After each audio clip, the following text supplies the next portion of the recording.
آج کل مجھے بڑا ہی دکھ ہوتا ہے حرمین شریفین میں کہ لوگ جاتے ہیں اور وہاں پر ہاتھ میں ہوتا ہے کیمرہ موبائل کا، اور وہ وہاں پر کھڑے ہو کر گروپ بنا کر تصویریں لے رہے ہیں۔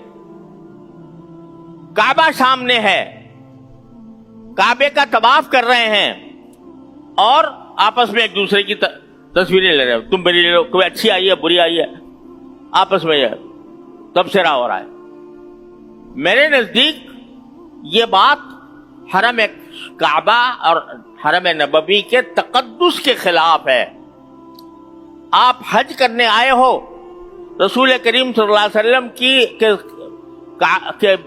روضہ اقدس کی زیارت کرنے آئے ہو، کوئی پکنک منانے نہیں آئے کہ وہاں پر سیلفیاں بناؤ اور گروپ فوٹو بناؤ۔ انتہائی صدمہ ہوتا ہے مجھے کہ رسول کریم صلی اللہ علیہ وسلم کو سلام عرض کرنے جا رہے ہیں، ہاتھ میں موبائل ہے، وہ دیکھتے چلے جا رہے ہیں، دیکھتے چلے جا رہے ہیں۔ ارے یہ وہ جگہ ہے جہاں پر بڑے بڑے اولیاء اللہ ڈرتے اور تھر تھراتے آتے تھے۔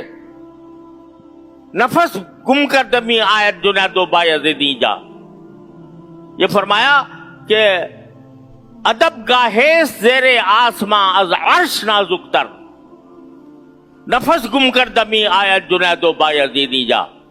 یہ ایسی ادب کی جگہ ہے آسمان کے نیچے کہ جو عرش سے زیادہ نازک ہے، اور جنید و بایزید جیسے اولیاء بھی یہاں پر ڈرتے ہوئے آتے ہیں، اور تم ہاتھ میں کیمرے لے کر اور کیمروں سے تصویریں بنا رہے ہو، اور خیال نہیں ہے کہ کس بارگاہ میں جا رہے ہو۔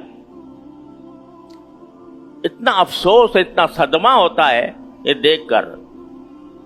بیت اللہ میں بھی اور مدینہ منورہ کے روضہ اقدس میں بھی یہ ایک طوفان بدتمیزی برپا ہوتا ہے۔